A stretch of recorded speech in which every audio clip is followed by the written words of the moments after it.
السلام علیکم جی. 14 اگست آنے والی ہے.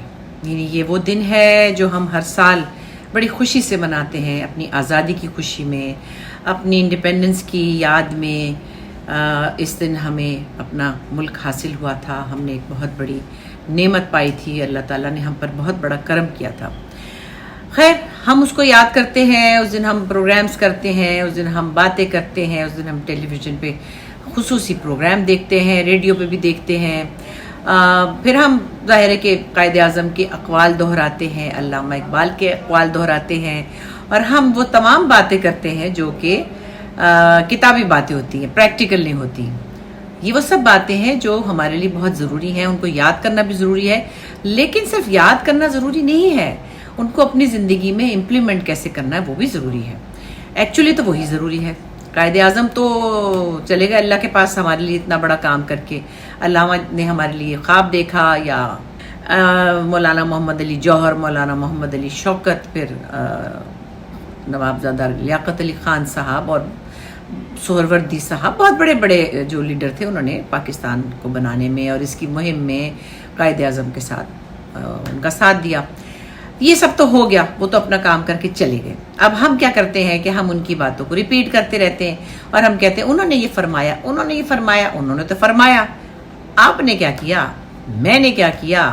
پاکستان کی بھلائی کے لیے، پاکستانیوں کی بھلائی کے لیے، اپنی بھلائی کے لیے، اپنے مستقبل کی بھلائی کے لیے، اپنی اگلی نسلوں کی بھلائی کے لیے ہم نے پریکٹیکلی کیا کیا؟ ہم سے مراد میں نہیں ہوں، آپ نہیں ہیں، اور بھی بہت سے لوگ ہیں. ذمہ دار لوگ تو وہ ہیں جنہیں ہم ہر سال چنتے ہیں اور پھر ہم ان سے مایوس ہوتے ہیں. وہی پرانی بات ہے، میں سیاسی لیڈرز کو کیا کرٹیسائز کروں، کس کو کروں، اور کس حکومت کی تعریف کروں اور کس کی نہ کروں. میری سمجھ میں تو کچھ نہیں آتا. ہر دفعہ جو بھی آتا ہے، بار بار بھی آتا ہے، وہ یہ کہتا ہے کہ جو کچھ میں اب کرنے والا ہوں وہ کوئی کرنے والا نہیں ہے. لیکن پھر ہم جو ہیں وہ پستی سے پستی تک بہت پستی میں چلے گئے. افسوس ہوتا ہے، دکھ ہوتا ہے، اپنی آنکھوں کے سامنے ہم اپنے ملک کو اس طرح سے نیچے جاتے ہوئے دیکھ رہے ہیں. مطلب میں مایوسی کی بات نہیں کر رہی ہوں، یہ آپ سب دیکھ رہے ہیں. بہت ساری وجوہات ہیں. میں تو سب سے زیادہ کہوں گی کہ تعلیم کی کمی ہے، پھر آبادی زیادہ ہے، وسائل کم ہیں، مسائل زیادہ ہیں، پھر حکمران بھی ہمارے سنسیئر نہیں ہیں. اچھا، حکمرانوں کو تو ہم کہہ ہی لیتے ہیں، عوام بھی سنسیئر نہیں ہے، یہ بھی میں سمجھ رہی ہوں. مطلب سیدھی سی بات ہے، میں پہلے بھی کہتی ہوں کہ کچرا پھینکنے کے لیے ہمیں کوئی پولیٹیشین نہیں کہتا. اپنے آپ ٹریفک رولز کو فالو نہ کریں، یہ ہمیں کوئی پولیٹیشین نہیں سکھاتا. ہمیں بہت سی چیزیں خود بھی اپنے آپ کو دیکھنی پڑتی ہیں. مطلب مسجد کے باہر سے جوتوں کو تالا لگانا، یہ تو کوئی پولیٹیشین نہیں سکھاتا کہ چوری کر لو مسجد سے. یہ تو کوئی پولیٹیشین یا کوئی سیاستدان نہیں بتاتا کہ وضو کی جو ٹوٹیاں لگی ہوتی ہیں مسجد کے باہر. مجھے افسوس ہو رہا ہے کیونکہ ظاہر ہے ہمارے دوسرے ملکوں کے لوگ بھی دیکھ رہے ہیں، انڈینز بھی دیکھتے ہوں گے، اور وہاں پہ بھی ایسا کچھ ہوتا ہی ہوگا. ہماری مسجدوں میں، ہمارے اسکولوں میں بدسلوکیاں بچوں کے ساتھ جو ہوتی ہیں، ان کو مارا پیٹا بھی جاتا ہے، ان کو ہراس بھی کیا جاتا ہے، اور ان کو پڑھانے میں وہ سنسیئرٹی اب نہیں ہے جو کہ پہلے استادوں میں ہوتی تھی. پہلے استاد الگ سے بچے کو لے کے بیٹھ جاتے تھے. مطلب میں سائنس میں اچھی نہیں تھی، تو میری ساری ٹیچرز جو تھیں سمیت میری پرنسپل کے، میرے میٹرک کے ایگزام سے پہلے وہ اکٹھی ہو کے بیٹھی. انہوں نے ایک مطلب پنچایت کی آفس میں سر جوڑ کے بیٹھی چھٹی کے بعد کہ اس کا کیا ہوگا، یہ کیسے پاس ہوگی. مطلب ایک بچی جو تھی، ویسے میں فارسی میں، اردو میں، انگلش میں، چیزوں میں ٹھیک تھی، اور میتھس میں گوارا سی تھی، اور سائنس میں تو چوپٹ تھی. تو اس وقت کی مجھے یاد ہے مسز احمدی ہوتی تھی، مس احمدی، اور مسز قمر تھی، اللہ ان کو جنت نصیب کرے، مسز یزدانی تھی، انگلش پڑھاتی تھی. تو وہ سب کی سب بیٹھ گئی کہ اس کا کیا کرنا ہے. مطلب یہ استادوں کے یہ لیول ہوتے تھے. اور پھر ظاہر ہے کہ مجھ پر توجہ دی گئی، اور میں نے جسے پنجابی میں کہتے ہیں نا، مسا مر کے میں نے 33 کے 34 نمبر لے کے اور سائنس میں سے نکل گئی. تو وہ جذبے، وہ سنسیئرٹی کسی چیز میں بھی نہیں رہی اپنا. بہت ہی افسوس کی بات ہے. خیر، واپس آتے ہیں 14 اگست کی طرف. اب 14 اگست کی جو جھنڈیاں ہیں، میں نے ایک چھوٹا سا انسٹاگرام پہ اسٹیٹس لگایا، یا میں نے پوسٹ لگائی کہ آپ جھنڈیاں خریدنے کی بجائے ایک ایک پودا لیں اور اس کو آپ لگائیں. अच्छा जी, झंडियाँ खरीदने में आप कहें जी हम जज्बाती हैं, हमारा मुल्क है, हमें झंडे से प्यार है, उसकी हुर्मत है, उसकी अजमत है, वो सब आप कहें, लेकिन आप उसको अगले दिन जब ज़मीन पे रुलता हुआ देखते हैं कागज़ को, तो वो आपको वहाँ पे हुर्मत और अजमत कहाँ चली जाती है आपकी। उस दिन आपको कोई परवाह नहीं होती, सिर्फ आपने 14 अगस्त को तमाशा करना होता है, तमाशा। हला शोर मच रहा है, गाड़ियों में से वो क्या बाइक्स में से सलेंसर निकाल के और शोर मचाया जा रहा होता है, और पता नहीं क्या क्या ही, मतलब कि एक छुट्टी मनाई जा रही होती है, बेवजह की छुट्टी। ऐसी कौम को तो एक दिन की भी छुट्टी नहीं होनी चाहिए, इतवार की भी नहीं होनी चाहिए, जिसको इतना काम है कि वो रात को भी काम करें तो भी कम है।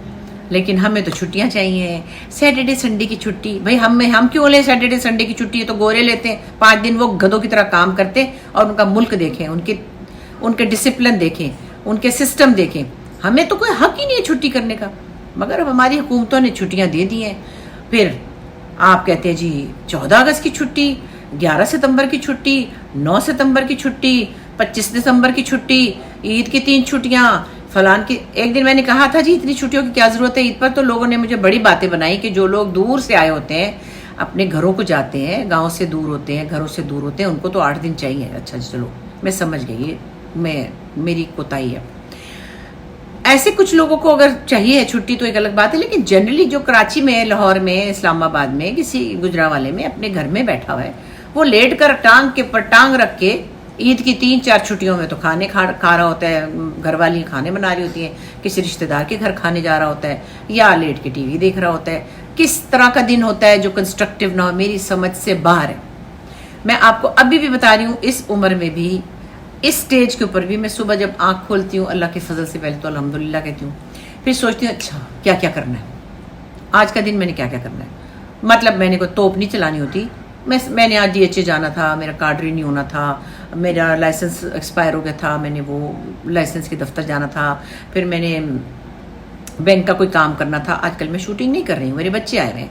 अच्छा तो ये सब करके मुझे वापस आना था, उसके बाद नरिमान को सिनेमा जाना था तो मैंने उसको ड्रॉप करना था, फिर उसको ड्रॉप करके मेरे घर पे काम हो रहा है। मतलब आपका पूरे दिन का एक प्लान होता है। आप छुट्टी कैसे मनाते हैं? मतलब क्यों? आपका कोई हक नहीं है छुट्टी मनाने का। हाँ, अगर आप बहुत गर्मी में, धूप में मजदूरी कर रहे हैं और एक दिन आपको मिल जाता है ब्रेक, तो वो कोई मायूब बात नहीं है, वो तो बनती है। लेकिन मुझे लगता है कि जो हमारे भाई मजदूरी करते हैं, जो धूप में मेहनत करते हैं, उनको एक दिन की छुट्टी भी वो अफोर्ड नहीं कर सकते, उस दिन भी उनको दिहाड़ी चाहिए होती है। तो मुझे लगता है कि ये जो बेकार की छुट्टियां हैं, अच्छा मुहर्रम की छुट्टियां आ गई, अब ईद की आ गई, अब ईद मिलादुन नबी की आ गई, अब कायदे आज़म डे की आ गई, अब पाकिस्तान डे की आ गई, करारदाद पाकिस्तान की आ गई। हाय मेरे अल्लाह, मैं किधर जाऊँ? क्यों छुट्टियाँ करनी है? हमारी एक संडे की छुट्टी होती है शूटिंग में, वो भी इसलिए सारे आर्टिस्ट जो हैं वो थक चुके होते हैं। सुबह से रात तक हम सुबह 10 से 11 बजे तक जाते हैं और रात के 11 बजे आते हैं। मतलब पूरा दिन हम एक माहौल में जाके अपने आप को बदलते हैं। मतलब जैसे मैं बुशरा हूँ तो मैं वहाँ जाके कुछ और बन जाती हूँ। तो वो पूरा दिन नर्व्स का काम है। वहाँ पंखा भी बंद होता है, वहाँ AC भी बंद होता है, क्योंकि उस सब चीज़ों की आवाज़ आती है। मतलब ये एक अलग तरह की मजदूरी, आप इसको कहेंगे कि अपने काम को बड़ी मजदूरी कह रही, तो बड़ा ग्लैमरस काम है। अल्लाह का बड़ा शुक्र है, हमारा शौक, हमारी जॉब है, लेकिन मुश्किल तो है।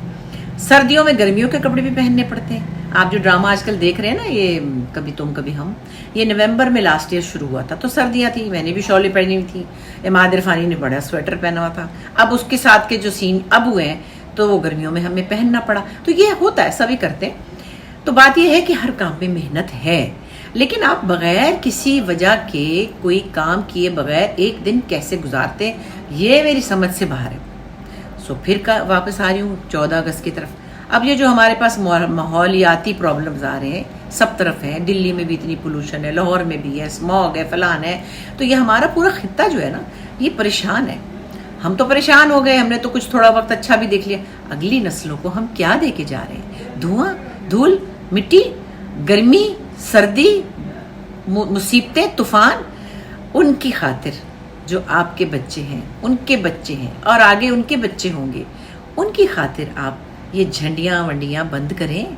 और आप बहुत से बहुत आपका दिल चाहे तो एक ग्रीन कुर्ता पहन लें आप पाकिस्तान की मोहब्बत में, वो फिर भी किसी दिन काम आएगा, ज़मीन पे तो नहीं फेंकेंगे ना आप उसको। ग्रीन दुपट्टा ले लें आप उसके साथ, आप एक ग्रीन शर्ट मर्दाना पहन लें और आप पाकिस्तान का नाम उस पे ऐसे एक ब्रोच लगा लें, बस ठीक है, आपने प्यार का इजहार कर दिया। उसकी जगह अगर आप वही पैसे पौधों पे लगाएं और पाकिस्तान को ग्रीनरी में बदल दें, कम से कम कराची की तरफ तो तवज्जो करें। आप देखिए लाहौर जाके कैसा दिल खुश होता है। मैं फिर वही कहूँगी, जो जहाँ अच्छा काम करता है उसको कहना चाहिए। आप वैसे चाहे कुछ कह लें, मुझे 10 शिकायतें होंगी, मगर जैसे पंजाब को मुस्लिम लीग नून ने हरा भरा कर दिया है, वो अब से नहीं कब से। और सड़कें आप जाके कहते हैं कि हम क्या सुतेले हैं, कराची सुतेला है, लावारिस है क्या? पीपल्स पार्टी हो या MQM हो या पख्तून हो या जो, कितनी दुनिया यहाँ आबाद है। हमारी ज़िंदगी क्यों नहीं बदलती? हमें क्यों नहीं ग्रीनरी नसीब होती? हमें भी हो सकती है। जब अबू धाबी में वो बाहर से मट्टी ला के ग्रीनरी पैदा कर सकते हैं, इस वक्त लहलहाता है। इस वक्त क्या, मैंने 25 साल पहले देखा था अबू धाबी, जो कि रेगिस्तान है, इतना ग्रीन। आप देखें तो दुबई बदल दिया उन्होंने। आप चाहे तो कुछ भी कर सकते हैं। बदनीयती जो है ना, सबसे बड़ी बीमारी है वो हमारी। हम बकवास बहुत करते हैं, लोगों को बातें करते हैं, बातें बनाते हैं, फलाना। अपने आप को आप 4 नमाजें पढ़ के समझते हैं कि आप बड़े बरतर हैं और मैं बहुत ही कमतर हूँ, मैं तो वैसे ही बड़ी कमतर हूँ। लेकिन आप कुछ काम किया करें, और काम किया करें अपने मुल्क के लिए, अपनी आने वाली नस्लों के लिए। और ये बहुत ज़रूरी है। इस दफ़ा मैं आपको फिर याद दिला रही हूँ, ये स्लोगन याद रखें कि आप ये हरी झंडियों को बजाय इसके कि आप इनको इंसल्ट करें, इनको वेस्ट करें, इसी पैसे से आप पौधे लगाएं। और हाँ, जब किसी के घर जाएं, मिठाई की जगह, केक की जगह एक छोटा सा प्लांट ले जाएं। अच्छा, फिर एक और बात मेरे दिमाग में, किसी ने कहा जी पौधे लगाएं तो हम पानी कहाँ से दें? इसका भी एक तरीका है। देखिए, बड़ी दुनिया तरक्की कर गई है, लोगों ने पता नहीं जुराबों में पौधे उगा लिए। मैंने तो अब ये देखा सच्ची। आपका जो बर्तन धोने वाला पानी है उसको स्टोरेज करते हैं लोग, उसके लिए एक पाइप लगाना होता है, कोई इतना करोड़ रुपया नहीं लगता उसके ऊपर। अच्छा, आपका जो बाथरूम का पानी है, मुंह हाथ धोने वाला, फ्लश वाला बात, उसको भी फिल्टर करते हैं।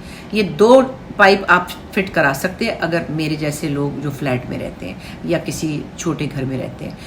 अगर आप चाहें मतलब जो अफोर्ड कर सकते हैं। मैं फिर भी ये कहूँगी कि जिनके पास 2000 रुपये भी नहीं है, मैं उनको नहीं कह रही हूँ, कई लोगों के पास 2000 भी स्पेयर नहीं है, इस वक्त हालात हैं, तो कम से कम हम इसकी कोई तरकीब ये कर सकते हैं। जो हम मुँह हाथ धोने में, वज़ू करने में, बर्तन धोने में पानी फेंकते हैं ना, उसकी फिल्ट्रेशन होती है और उसको फिल्टर करके पौधों को दिया जा सकता है।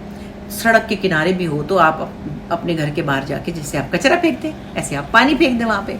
सो प्लीज़ इस 14 अगस्त पे कम से कम ये ज़रूर करें कि आप ये हरी झंडियों का तमाशा ना करें, इसकी जगह आप ग्रीनरी लगाएं, पौधे लगाएं। पाकिस्तान को, कराची को कम से कम बहुत ज़रूरत है इस वक्त ग्रीनरी की। और ये मौसमियाती जो तबाहियाँ आ रही हैं, ये मज़ीद आती जाएंगी और हमारे बच्चे, हमारे अगले बच्चे, उनके अगले बच्चे बहुत परेशान होंगे। सो आपसे दरख्वास्त है कि इस बात पर गौर ज़रूर कीजिएगा और कोशिश करें कि इस पर अमल भी हो जाए। थैंक यू वेरी मच और 14 अगस्त मुबारक हो।